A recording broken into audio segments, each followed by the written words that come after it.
We've all been in sales conversations where we know for certain we can help the person we're talking to, but they don't see it. You've done your best. You've understood the problem they have, and you've tried to get them to move into doing business with you.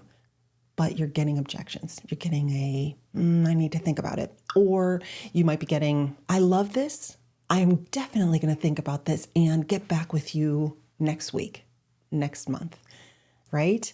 So what is holding someone back from saying yes to you when you've got something that can make a difference in their world?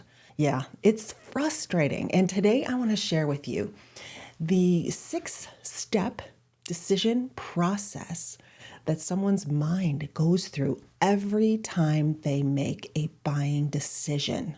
Every time, yours included. And I think that's what's fun about this topic is as I talk with you about the process that someone goes through to make a buying decision, you can actually be thinking about the last time you made a buying decision about something. And it should be something bigger than a loaf of bread, right? Something that you had to really ooh, yeah, that's an investment. Yeah, I'm going to have to think about this, right? So you can track what was going on in your mind as you made that buying decision, and also think about the last conversations that you've been in with a client or a prospective client where you have been trying to get them to agree to become a client of yours. All right. So the 6-step process is based on neuro-linguistic programming. All right, NLP. Some of you have heard of it, some of you haven't. So let me just go really quickly into NLP and the foundation of what I'm talking about here so this will all make sense to you. Neuro-linguistic programming is about how your brain processes information.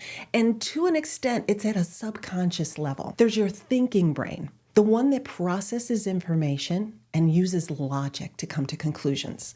And that brain serves us well. But if you've ever heard the phrase that people buy on emotion and justify with logic, there's nothing that's truer than that statement. So what we're talking about is the subconscious brain that is making the buying decision before it becomes a logical decision. The one that wants it. There's emotion involved in it. And so today, in this process that we're going to be talking about, we're really talking about what's happening below the surface that rises to the top and actually becomes a decision. All right. So the first step in the buying decision process is answering this question. Do I want what you have? All right. Now that's an easy one. Low bar. Do I want it? Most people who are in conversation with you do have a certain degree of want. Let me put this in pedestrian terms, like something that we would buy. So have you ever bought a house or a car or even an expensive purse or something that you really you'd love to have? That's the want. I call it the drool factor, right? You want something, you look at it and you think, I really would like that. Why? What gives us the want factor? There is something about that purchase that does something for us from a safety standpoint, believe it or not. It's really about your survival. And I'm just going to go into this super quick. Your survival is what your subconscious or your primitive brain is all about. Am I going to be safe?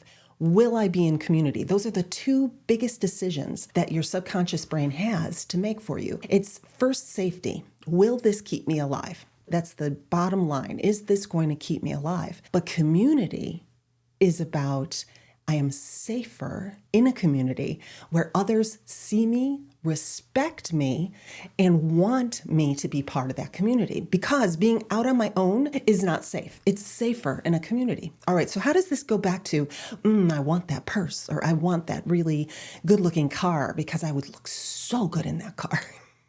Here's the thing. Part of being in a community is being, again, respected and envied.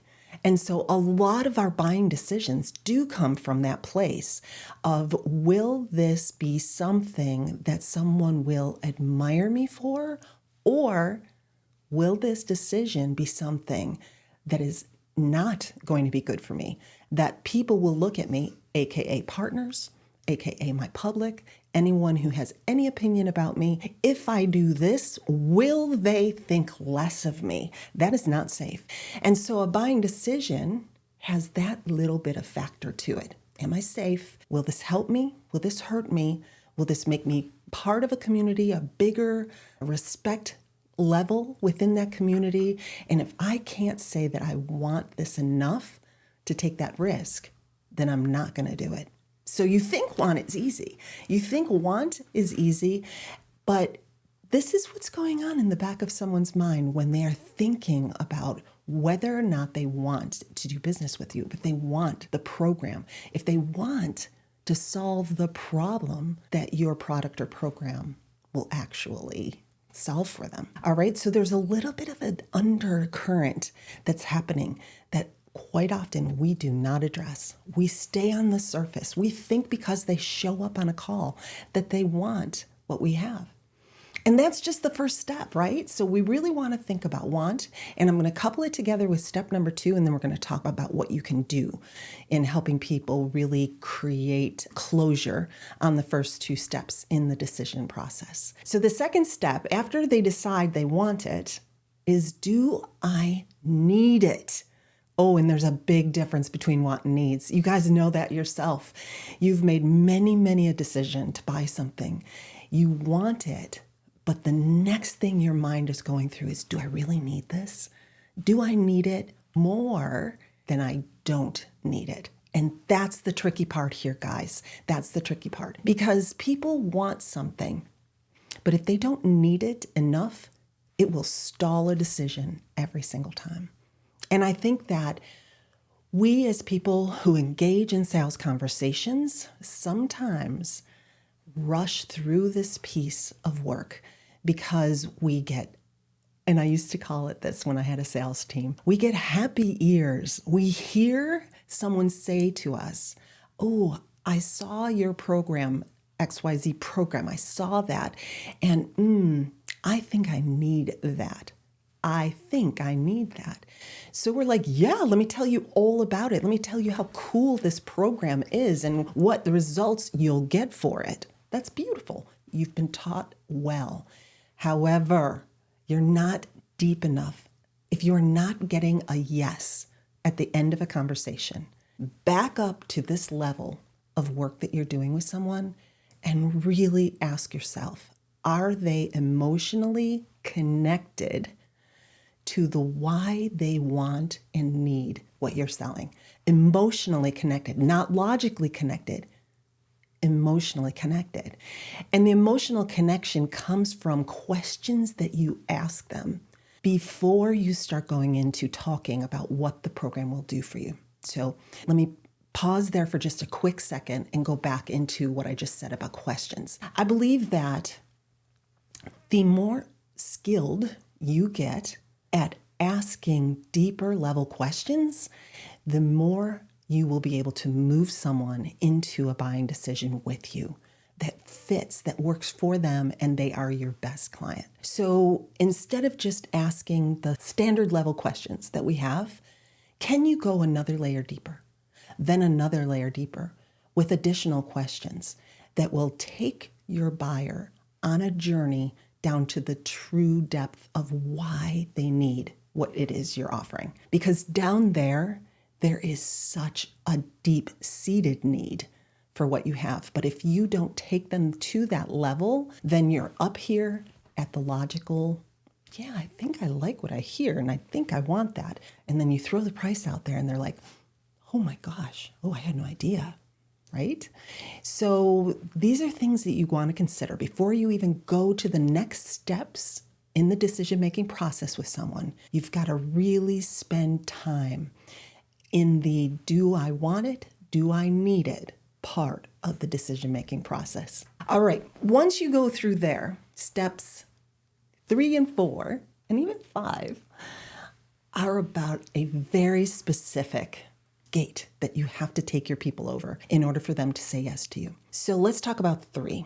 Once someone decides that they do want and need to solve the problem that you've been uncovering and talking about, the very next thing that's going to go through their mind in step 3 is, what are my choices? Yeah, it's kind of a bummer because you're actually doing the work to educate them on how much they need what it is that you offer. But naturally, the brain is going to go to a place, well, if I'm going to solve this, I've got to do it with the best choice. I've got to find the place or the way to do this that is the safest for me. Yeah, it all comes back to that subconscious level of being safe. When you think about what are my choices, what does that bring up? Competition, right? Ooh, are there other programs out there? Are there other people who offer things that you're offering? And unless you're in one of those very, very, very small niches, there is competition. And there's a lot of noise out in the marketplace. So you have to think about, if you are going to be the person that they choose to solve this problem with, how are you going to create differentiation? How are you going to, in essence, be able to elevate yourself beyond someone else, another choice that they have to solve the problem? So one of the things that you have to do is really make a concerted effort to be the expert, to own this niche, to own what you do in a way that people have confidence. Because it is true, people will buy from people that they like and they trust. All right. So before we talk about how you can do this, I'm going to cover steps 4 and 5. So what are my choices is step number 3 in the decision-making process. Step 4 is, if I have choices, what are the differences in the choices that I have? And step number 5 is, do those choices matter? All right, so that's why I bring these 3 steps together, because not only do you have to become very masterful at showing your uniqueness to people, you have to do it in a way that matters to them. I believe a lot of times we will get stalled deals, we'll get people who cannot move forward with us because we have not been able to clearly identify the fact that we are the experts, that we've done this before, and we not only can teach them how to do it, we can show them exactly how to do it in a way that they feel safe. Safety, if there's a word that comes out of this podcast and you were to put this up on your mirror and look at it in the morning or on your computer monitor, it is the word safety. You have to help people feel safe in making the investment that they're going to make with you, that they know that the problem is severe enough that they're willing to take action on it, and that you're the person who can get them from where they are now to where they want to be as safe as possible. You've got a step-by-step process, and that you've done this before, and that you know exactly what it is that will work for them personally. All right, I'm going to pause there for a second. I'm a huge believer in customized solutions in a way that helps people see that they are not going to be left flailing on their own. All right, I know that from a scaling standpoint, that can be challenging. But you've got different ways to talk about this so that people know that if they make a choice to solve the problem that they have, and they're going to do it with you, they will have someone to hold their hand, proverbially, hold their hand every step of the way. There's so many ways that you can describe this when you are working with someone and explaining to them what your programs and your services look like, that give them that sense that it is safe to move from where they are to get to where they want to be with you, better than anyone else, better than any other option that they have. And I do have to just put this one little zing in here. One of the options that your people have is to do nothing. Believe it or not, some of your biggest competition is what I call status quo. Because if someone doesn't feel safe in moving forward, they won't take action. They will just keep living in the problem that they have without taking any action at all. And so you can look at statistics and see that about 60% of buying decisions end in no action at all. So who's your biggest competition? It's actually status quo. It's doing nothing. It's not taking action. And solving this particular problem is easier than you think it is, because you don't have to worry about other people and what they're doing and how they're doing it and whether or not they're better than you are at it. What you have to do is look inward and say, how can I communicate to this person who's in front of me a very clear possibility of solving the problem in a way that they see it happening in a safe and controlled manner. That's it. That's step 3, 4, and 5 is all about you creating the safety by uniquely being the thought leader and the expert that they're looking for. All right, we're at step 6 already. And the step 1 and 2 bundled together is telling you that you really have to learn how to uncover the problem at an emotional level. Step 3, 4, and 5 is then how can you make people feel safe by differentiating yourself from the competition and from status quo. If you can get through those 5 steps, you guys, step 6 is actually the easiest. And I hope you've noticed that we have not talked about price at all. Not once. But that's step 6. It's called price justification. Here's the thing. We all worry about our pricing. Oh my gosh, is my offer too high? Is it too low? Will they buy it? Can they afford it? And I'm here to tell you that if you do a really good job in the first 5 steps of this decision-making process, step 6 is a non-event. When you get someone to the point where they are so excited about having their problem solved in a way that feels extraordinarily safe, they will pay you. I won't say they'll pay you anything, but when you tell them your price, they'll be saying, that's good, let's go, I'm ready, okay? Before you talk about price, I want you to get your people to that place mentally where they're just like, tell me how much it is, let's go, we gotta get started. I don't want to live here anymore. Here's the funny thing. I get asked this question all of the time. Should I put my pricing out on my website? Should I tell people how much my offers are? And while there is no right answer, this is not a black or white answer.